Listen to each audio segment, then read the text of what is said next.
मध्य प्रदेश का एक ऐसा गैंगस्टर जिसने मध्य प्रदेश के तत्कालीन मुख्यमंत्री को जान से मारने की धमकी दी थी, और जब उसने मुख्यमंत्री को जान से मारने की धमकी दी थी उस वक्त उसका नाम पूरे देश भर में मशहूर हो गया और लोग उस गैंगस्टर के नाम के चर्चे कुछ ऐसे ही करने लगे जैसे आज लॉरेंस, गोल्डी, नीरज बमाना, इन सब गैंगस्टरों की चर्चा होती है।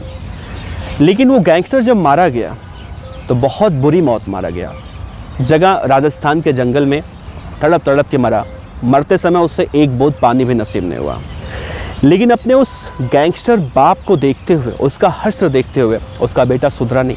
उसका बेटा भी अपने बाप के रास्ते पर निकल गया और उसका बेटा भी कुख्यात गैंगस्टर बन गया, जिसकी गिरफ्तारी अब से 2 दिन पहले हुई है। तो कौन था ये गैंगस्टर, इसके बारे में आपको बताएंगे। इसके बेटे, गैंगस्टर के बेटे के बारे में बताएंगे। और तीसरा, मध्य प्रदेश के और भी गैंगस्टर हैं जो इनसे रिलेट करते हैं, इनसे मेल जोल करते हुए दिखाई देते हैं, उनके बारे में भी चर्चा करेंगे। तो इस वीडियो के अंत तक बने रहिएगा। नमस्कार, मेरा नाम है देवनाथ पांडे। तो जब हम मध्य प्रदेश के गैंगस्टरों की बात करते हैं तो 2 गैंगस्टर मध्य प्रदेश के ऐसे हैं जो हमेशा चर्चा में रहते हैं, क्योंकि उनकी उम्र बहुत कम थी और उनके कारनामे उनकी उम्र से कहीं ज़्यादा बड़े थे। एक गैंगस्टर था दुर्लभ कश्यप और दूसरा था गैंगस्टर सलमान लाला। दुर्लभ कश्यप के बारे में तो हमने आपसे कई बार बता रखा है, लेकिन एक बार और बताते हैं। मध्य प्रदेश के उज्जैन जिले का दुर्लभ कश्यप था।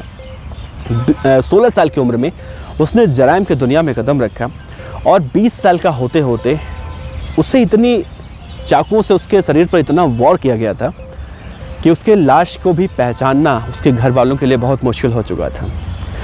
दुर्लभ कश्यप की कहानी आगे हम थोड़ी थोड़ी बताएंगे आपको। दूसरा है सलमान लाला। सलमान लाला की भी उम्र बहुत कम है, 25 साल की इसकी उम्र है और अपराध की दुनिया में आज से 10 साल पहले एंट्री मार चुका था। इस वक्त इंदौर के जेल में सज़ा काट रहा है। अभी 1 साल पहले जब इसकी गिरफ्तारी हुई थी तो मध्य प्रदेश के इंदौर जिले की पुलिस ने इसे नंगा करके, चड्ढी पहनाकर उसी इलाके में घुमाया था जिस इलाके में कभी ये थार जैसी जीप पर, खुली ओपन जीप में बैठकर अपने गुंडों के साथ घुमा करता था। वो सलमान लाला, उस दिन उसकी हेकड़ी जब पुलिस ने निकाली तो यूं कान पकड़कर, हाथ जोड़कर यूं कहने लगा कि अपराध करना पाप है और पुलिस हमारी बाप है। लेकिन ये सब कुछ उसी वक्त तक था जब तक ये गैंगस्टर पुलिस की कस्टडी में थे। जेल में जाने के बाद इनका खौफ बिल्कुल ख़त्म हो चुका था और ये गैंगस्टर एक बार फिर से जेल में बैठकर लगातार उसी तरह के अपराधों को अंजाम देने लगे जैसा वो दिया करते थे। दुर्लभ कश्यप की कहानी तो खैर कुछ खास नहीं है। दुर्लभ कश्यप ने अपराध किया, लेकिन इतना कोई जघन्य अपराध उसका अभी नहीं कह सकते हैं कि उसके बारे में हम चर्चा करें। हाँ, दुर्लभ कश्यप ने अपराध की दुनिया में जो बीज बोया था वो बीज अब पौधे बन चुके हैं, बड़े बड़े पेड़ बन चुके हैं और उज्जैन ज़िले में आज बहुत बड़ी बड़ी परेशानियां क्रिएट कर रहे हैं। दुर्लभ कश्यप इस दुनिया में नहीं है। 7 सितंबर 2020 को उज्जैन के हेल्लावाड़ी में वो मारा गया था। दुर्लभ कश्यप की हत्या के बाद दुर्लभ कश्यप की गैंग खत्म हो गई। उसके बनाए हुए जो गैंगस्टर थे वो अलग अलग जगहों पर जाकर अपराध कर रहे हैं, जो कहीं से भी सही नहीं कहा जा सकता। सलमान लाला के बारे में हमने बताया आपको। जब इंदौर के जेल में पुलिस ने इसे भेजा तब से लगातार आज तक इसने 2 बड़ी हत्याओं को अंजाम दिया है और सलमान लाला ठीक वैसे ही काम कर रहा है जैसे दिल्ली के तिहाड़ जेल में बैठकर बड़े बड़े गैंगस्टर एक फ़ोन पर बड़ी बड़ी घटनाओं को अंजाम देते हैं।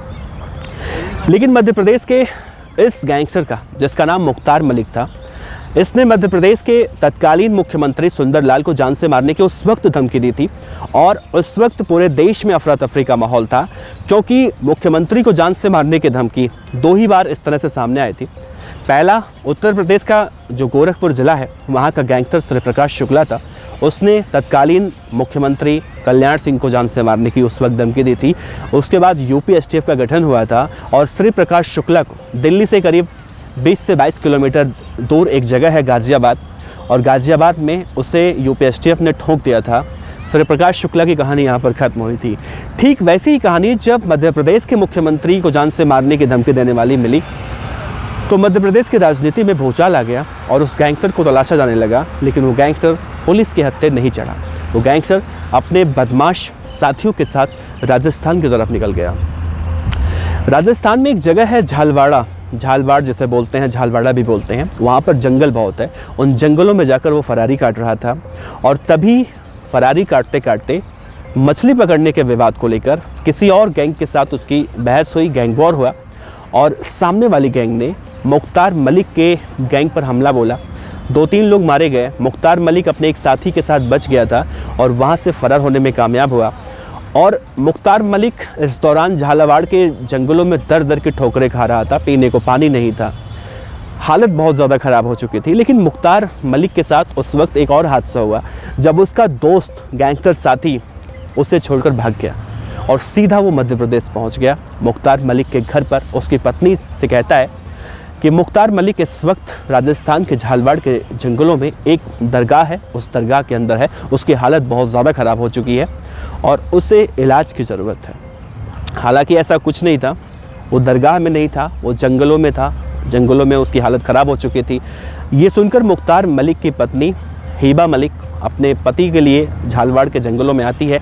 बहुत तलाश की जाती है लेकिन वो मिलता नहीं है। फिर वापस जाती है और पुलिस की मदद लेती है और पुलिस भी आकर झालावाड़ के जंगलों में काफ़ी इन्वेस्टिगेशन करती है, खोजबीन चलती है, लेकिन उसका कहीं कोई पता नहीं चलता।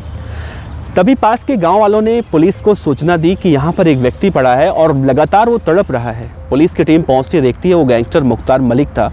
मुख्तार मलिक को अस्पताल लेकर जाया जाता है, वहाँ पर उसकी मौत हो जाती है। तो मालूम चलता है यही वो गैंगस्टर था मुख्तार मलिक जिसने मध्य प्रदेश के मुख्यमंत्री सुंदरलाल को जान से मारने की धमकी दी थी। खैर, मध्य प्रदेश के गैंगस्टर मुख्तार मलिक का चैप्टर यहाँ पर क्लोज हुआ।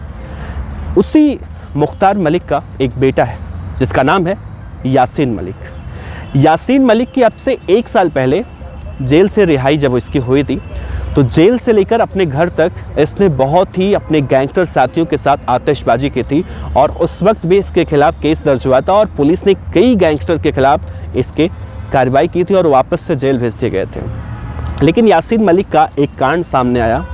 दरअसल यासीन मलिक अपने ही समुदाय के एक लड़के के ऊपर गाड़ी चढ़ाने जा रहा था।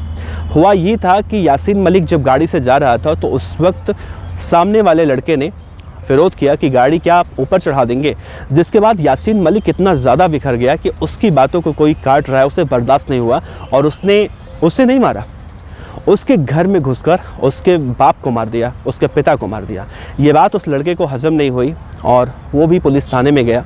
लेकिन थाने में वर्चस्व यासीन मलिक का भी इतना ज़्यादा था, चूँकि वो मुख्तार मलिक का बेटा था गैंगस्टर का, तो उसका वर्चस्व था, तो उसने किसी तरह से समझा बुझाकर सब कुछ मामला रफा दफा कर लिया। लेकिन इन सब के बाद भी अगले दिन फिर से पहुँचकर फिर से उसके बाप को मारा और तब से शुरू हो गई मुख्तार मलिक के बेटे यासीन मलिक को पकड़ने का जो सिलसिला जो शुरू हुआ वो तब जाकर ख़त्म हुआ जब तक वो गिरफ्तार नहीं हुआ।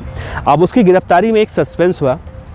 मध्य प्रदेश की पुलिस कई राज्यों में यासीन मलिक की तलाश कर रही थी, लेकिन यासीन मलिक 8 से 10 दिन तक पुलिस की आंखों में धूल झोंकता रहा, पुलिस के हत्थे नहीं चढ़ रहा था। तभी पुलिस के खबरी नेटवर्क से मालूम चला कि जहाँ पर पुलिस का थाना है, पुलिस स्टेशन जहाँ पर है, वहाँ से महज 500 मीटर की दूरी पर गैंगस्टर यासीन मलिक छिपा हुआ है। अब आप सोचिए, मध्य प्रदेश की पुलिस उस गैंगस्टर यासीन मलिक को पकड़ने के लिए देश के अलग अलग राज्यों में खोज रही थी उसे, और वो पुलिस थाने से महज 500 मीटर की दूरी पर आराम से फरारी काट रहा था। हालांकि उसे गिरफ्तार किया गया और उन सब जगहों पर ठीक वैसे ही घुमाया गया जैसे और गैंगस्टरों को घुमाया जाता है। मध्य प्रदेश पुलिस की एक बात बहुत अच्छी लगती है, जब वो किसी भी इस तरह के गैंगस्टर छपरी अपराधी को पकड़ती है तो ना सिर्फ उन्हें पकड़कर जेल में ठोसती है, बल्कि उनके साथ वो भी किया जाता है ताकि वो दोबारा कभी अपराध ना करें। और वो होता ये है कि जिन इलाकों में वो अपना वर्चस्व दिखाने के लिए रंगदारी मांगते हैं, लोगों को धमकियां देते हैं, उन्हीं इलाकों में किसी को चड्डी पहनाकर या फिर अंडरवेयर पहना के, किसी को पूरा कपड़ा पहनाकर, मतलब उन्हें वहाँ पर घुमाते हैं हाथों में जंजीर बांधकर, कड़ी बांधकर, ताकि उनका खौफ जो है वो ख़त्म हो जाए। लेकिन ये गैंगस्टर भी बड़े ढीठ किस्म के होते हैं।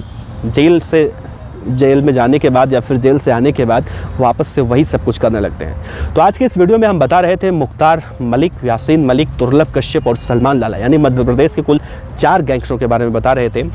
और इन गैंगस्टरों के बारे में बताने का उद्देश्य सिर्फ और सिर्फ इतना था कि आप लोगों तक जानकारी पहुंचाई जा सके, इसके अलावा कुछ भी नहीं। हम किसी भी तरह से कहीं से भी अपराध का समर्थन नहीं करते हैं। तो आप देखते रहिए, आपका बहुत बहुत शुक्रिया। नमस्कार।